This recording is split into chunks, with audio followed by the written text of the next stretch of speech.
Hello, I am D. Balnarasimha, Assistant Professor of Chemistry, GDC Ramanapet, Yadadri Bhuvanagiరి District, Telangana.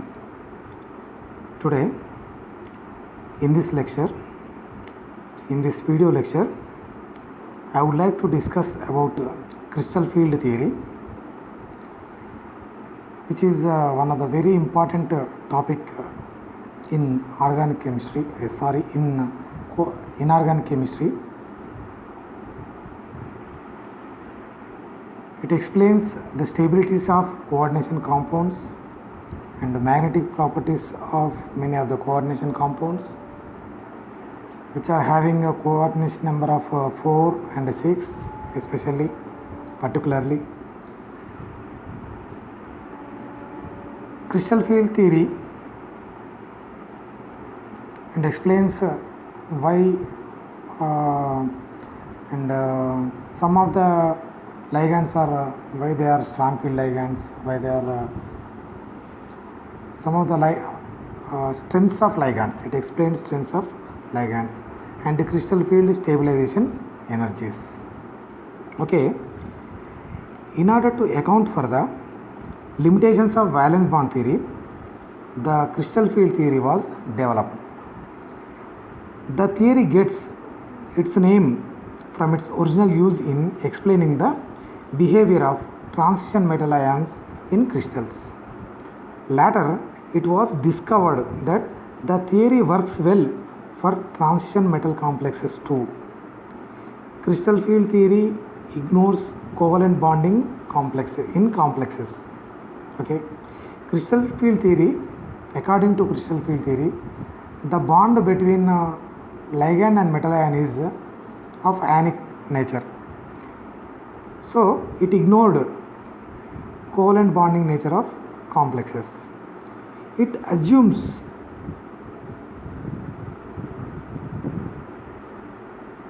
that primary symmetry that comes from the electrostatic attractions between the positively charged metal ions and the negative charges of the ligands.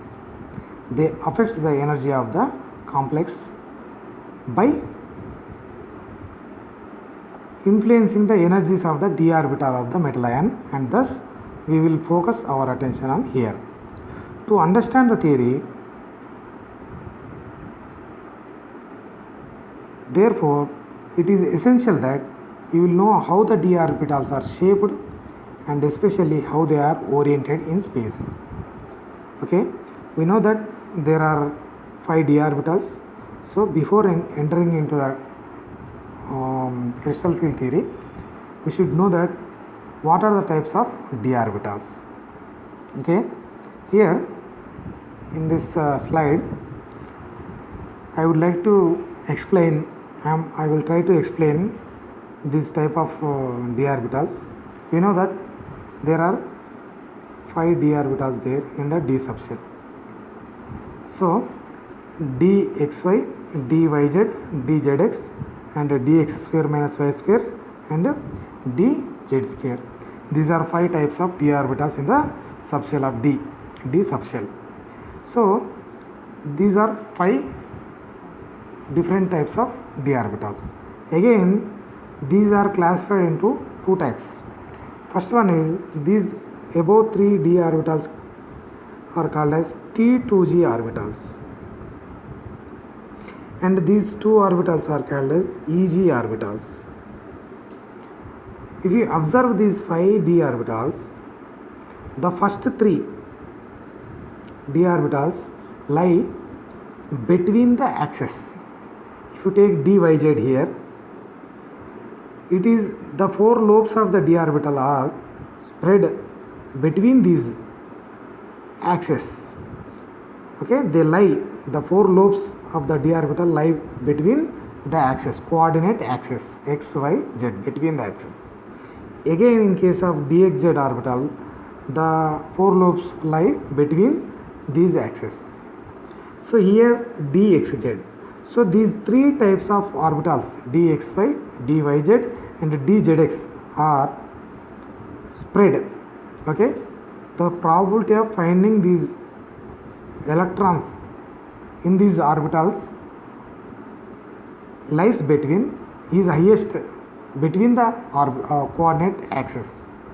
Okay, if you observe these EG orbitals, those are dx square minus y square and dz square.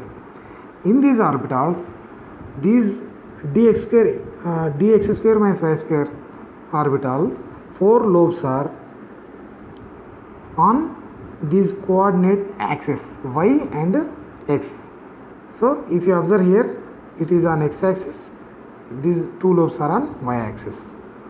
In case of dz square, it only lies on z axis only.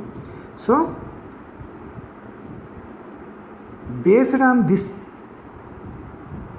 observation, crystal field theory has been established to explain the splitting of d orbitals in octahedral complexes, which is 6 coordinated complex, which are 6 coordinated complex, and 4 coordination number 4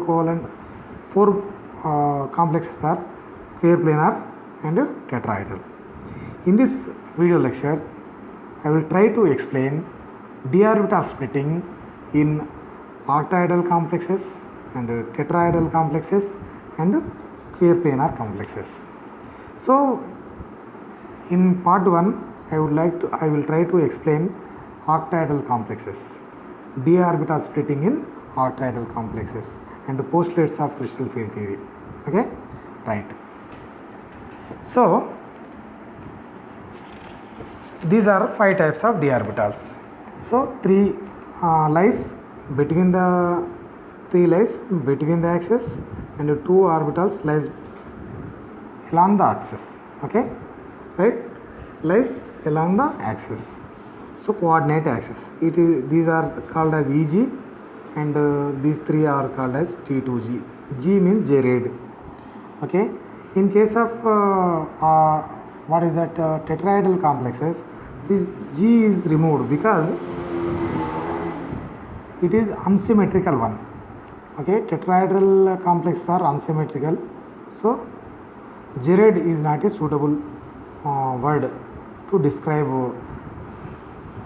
tetrahedral complexes. So we just write T2 for these 3 orbitals and E for these 2 orbitals. So these are 5 types of d orbitals, and depending on the nature of their they are further classified into 2. One is T2G and another one is EG.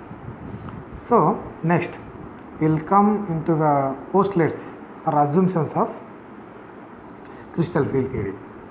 Mainly, the interaction between the metal ion and the ligands are pure electrostatic, ionic. I told you already, ionic nature. So it ignored the concept of covalent bonding in between metal and ligand in coordination compounds. So it says that crystal field theory says that the bond between metal ion and ligand is only purely it is ionic in nature, 100% ionic in nature, 100%. So, and the ligands are regarded as point charges. Ligands are regarded as point charges.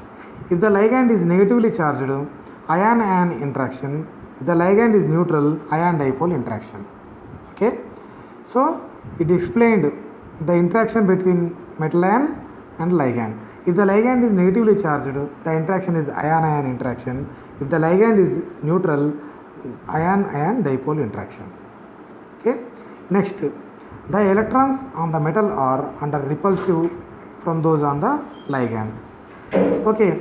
On the basis of this only, these d orbitals will be splitted in octahedral complexes and in tetrahedral complexes and in square planar complexes. So here in crystal field theory, the transition metal which forms the central atom in the complex, okay, transition metal atom is central atom, okay, is regarded as a positive ion of charge equal to the oxidation state. The metal ion is surrounded by ligands with lone pair of electrons. Okay, the ligands are treated as point charges, right? Point charges. Again, since the interaction between metal ion and anion or metal ion and negatively charged atoms of neutral molecule are ion-ion interactions, the bond between metal ion and the ligand is considered as 100% ionic. So the bond between metal ion and ligand is considered as 100% ionic. Okay, there is no interaction between metal orbitals and ligand orbitals. Okay, right? When a complex is under formation, the ligands surrounding the metal ion create an electric field. Okay, the ligands create an electric field. The electric field influences the energies of the d orbitals of the metal ion.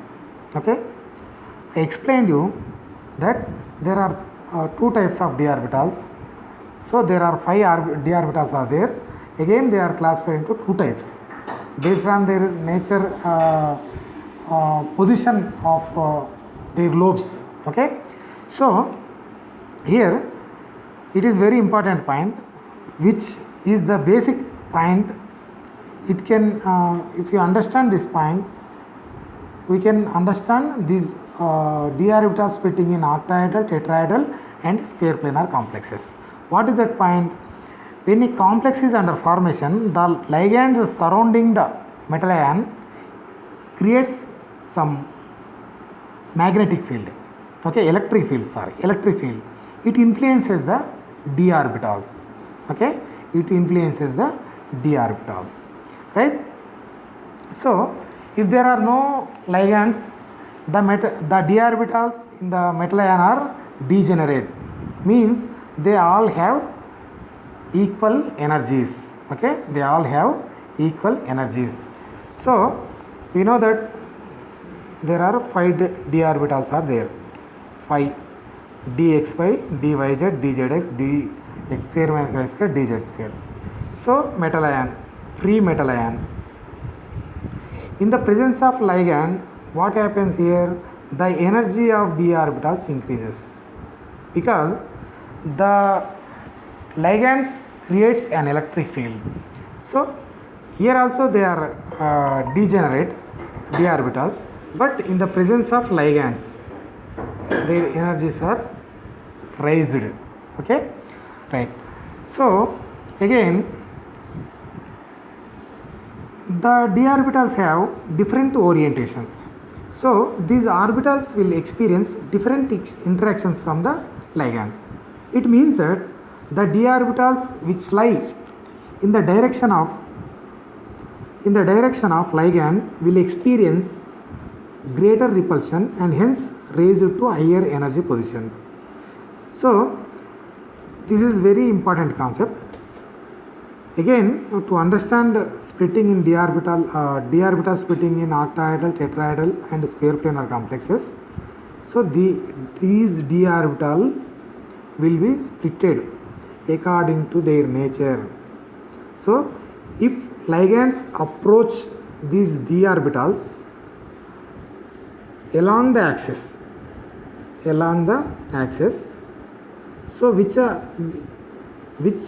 orbitals lies on the axis, on the Cartesian axis, so dx square minus y square and dz square, that is e orbitals. So if ligands come along the axis, approach along the axis, if the ligands approach metal ion along the axis, the Eg orbital, energy of the Eg orbital will be raised. So, and the orbitals which lies between the axis, the energies will be lowered. So these are T2. So it is if ligands approach metal ions along the axis. If in case of the ligands approach the metal ion between the axis. Okay, if they approach between the axis, metal ion between the axis, so what happens here? If they approach metal ion between the axis, so the d orbitals which lie between the axis will get higher energy. Why it is happening? The ligands and electrons in d orbitals will be there will be repulsion will be created. This repulsion leads to the increasing in energy of these d orbitals. So if ligands approach the metal ion between the axis, the orbitals of the d orbitals of the metal ion which lies between the axis are their energies are increased. So which T2g orbitals are T2g orbitals lie between the axis, so their energy will be increased. So Eg orbitals energy will be lowered. So here what I am trying to say, okay, so this splitting up of these 5 degenerate orbitals of the metal ion into different sets of T2g and Eg, okay, having different energies in presence of ligand electric field is called as crystal field splitting. Okay, first of all, so if ligand approaches the metal ion, if ligand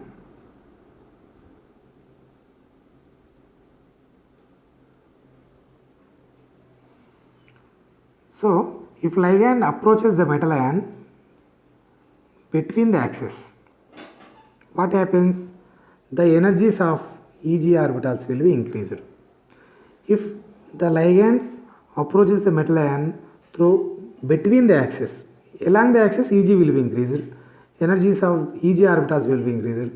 If they approach along between the axis, so what happens? Energy of the T2g orbital will be increased because T2g orbitals lie between the axis, Cartesian axes. So Eg lies along the axis. So it is very important concept. So if the ligands approach the metal ion along the axis, the energy of Eg orbital is increased, and if they approach between the axis, the energy of the T2g orbitals will be increased. Why? T2g orbital lies between the axes. So now coming to d orbital splitting in octahedral complexes. What? D orbital splitting in octahedral complexes. Octahedral complexes are having coordination number of 6. So here x, y, z 3 axes, ligands approaches in octahedral complexes, ligands approach the metal ion along the axis. So along the axis. So here you can observe here. So all the 6 ligands approach the metal ion, so along the axis. Here the d orbitals which lie along the axis are increased in their energy because their lobes are directed towards these ligands. So there will be a repulsion between these orbitals which lie along the axis.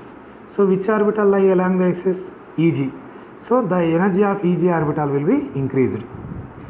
At the same time, the orbitals which lie between the axis, the energy will be decreased. The T2g orbital, energy of T2g orbital will be decreased. So we will in the next slide we will observe this thing.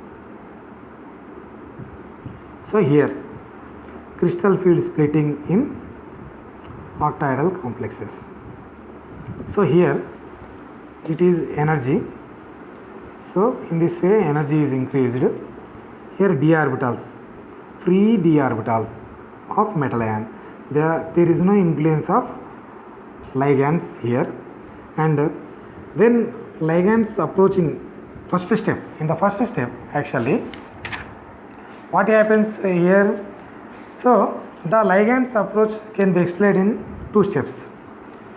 First of all, when the ligand approach metal ion, in the first step the ligands approach but produce a hypothetical spherical field which repels all of the orbitals to the same extent.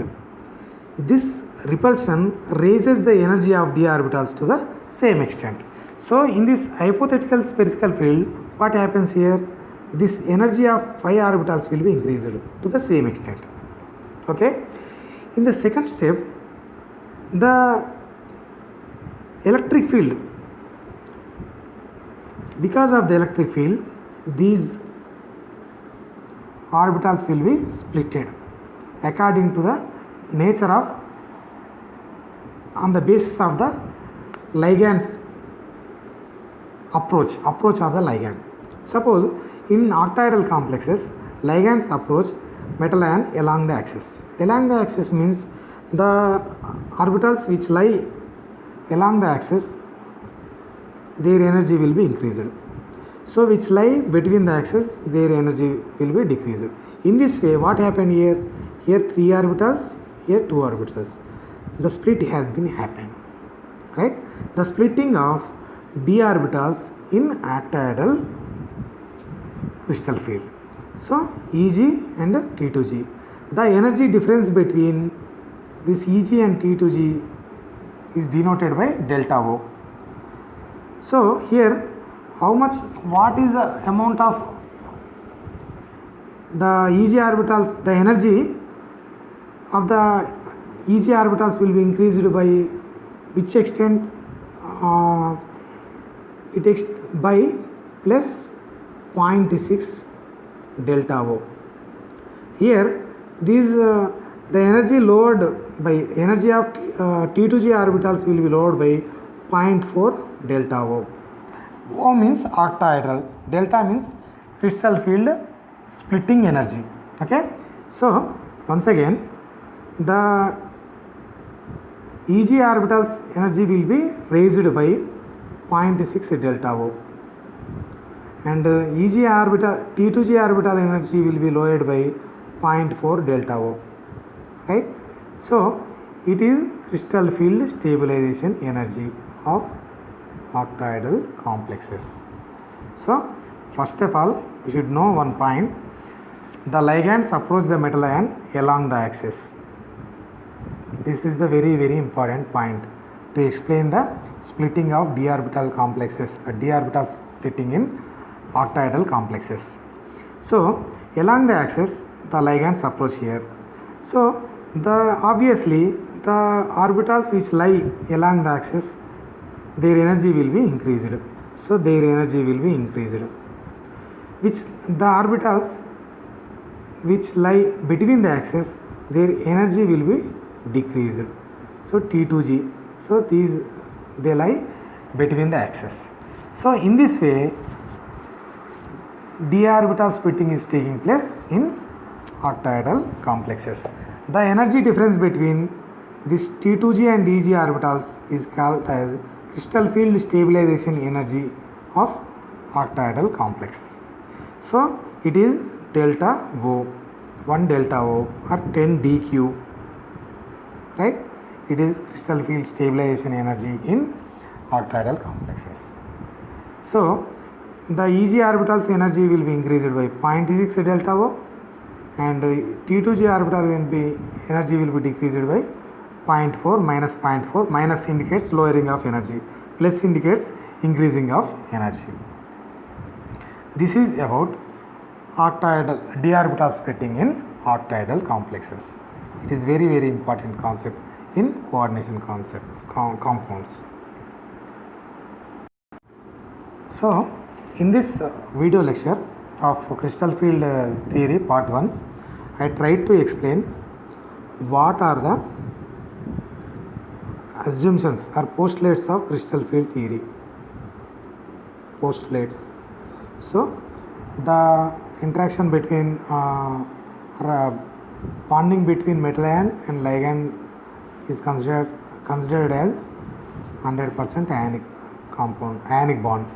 So, and the d orbitals creates ligands create electric field which increases the energy of d orbitals of metal ion, and they split the d orbitals into T2G and EG.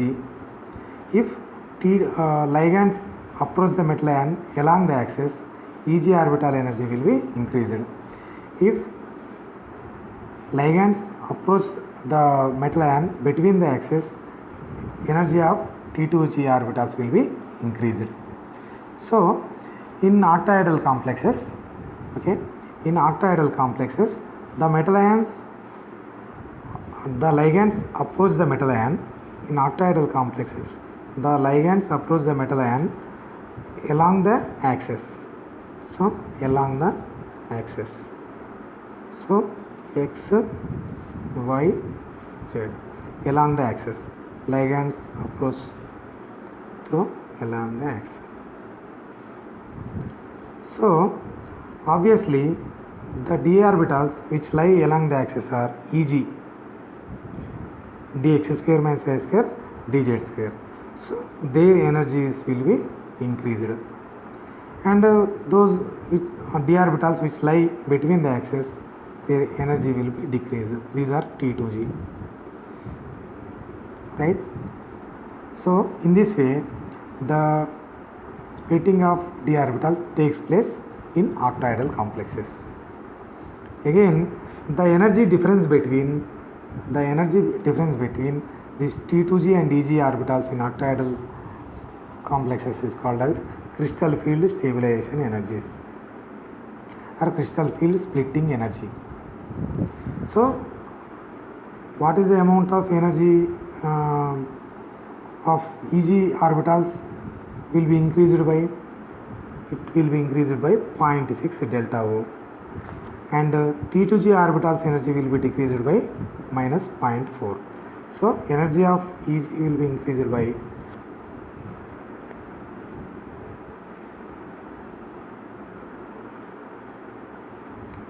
energy of EG will be increased by 0.6 delta O, and energy of T2G will be decreased by minus 0.4 delta O EG, right? So, the difference between this is delta O, which is called as crystal field splitting energy or stabilization energy in octahedral complexes. It is very, very important, and